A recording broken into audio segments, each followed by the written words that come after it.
সুপ্রভাত বন্ধুরা, আজকে চলে এসেছি আমাদের ছাদে। দেখো আমাদের ছাদের মধ্যে জুঞ্জুবাবু আমার সঙ্গে কীরকম লুকোচুরি খেলবে। তোমরা দেখতে থাকো। হ্যাঁ, দেখো ও কীরকম করবে। ওই যে দেখো ছাদের মধ্যে আমার কয়েকটা ডাঁটা গাছের বাগানের মতো হয়েছে, তার মধ্যে ঢুকেছে। দেখো এখন আমার সঙ্গে ও লুকোচুরি খেলবে। এই দেখো, ওই যে দেখো দেখা যাচ্ছে, দেখেছো? ওইখান থেকে বেরিয়ে এখন চলে আসবে ও ছাদে তদন্ত করতে, কি আছে কি নেই। ওই দেখো দেখো কোথায় যাচ্ছে, দেখেছো? এই দেখো, এইখানে দেখো আমার ছাদে একটা ছোট্ট আম গাছ আছে। দেখো আম গাছটাতে কত আম হয়েছে, দেখেছো? দেখো দেখো একদম ভর্তি আম, আরও অনেক ছিল, ওইগুলো হাওয়াতে পড়ে গেছে। দেখো একটা পেঁপে গাছও আছে, একটা পেঁপে হয়েছে। দেখো, দেখেছো?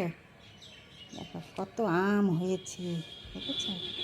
ও আমের গাছের নিচে এসে তদন্ত করছে, কয়েকটা আম পড়েছে, কয়টা গাছে আছে। ছাদে এসে এইগুলো করে ও সকালবেলা। দেখো এই আমগুলো জানো খুব ভালো আম, আমগুলো অসময়ে পাকে, শ্রাবণের শেষে ভাদ্রের প্রথমের দিকে।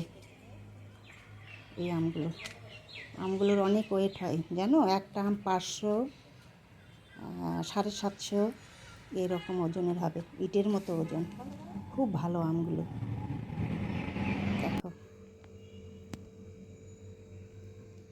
দেখো মা, মারে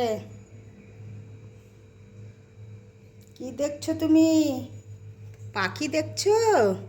পাখি তোমার বন্ধু?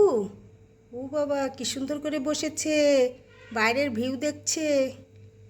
বাবা দেখো এদিকে, এই যে সোনাটা, দেখো এই যে জুঞ্জু বাবু, একটু তাকাও তাকাও, তাকাও মা এদিকে, একটু তাকাও।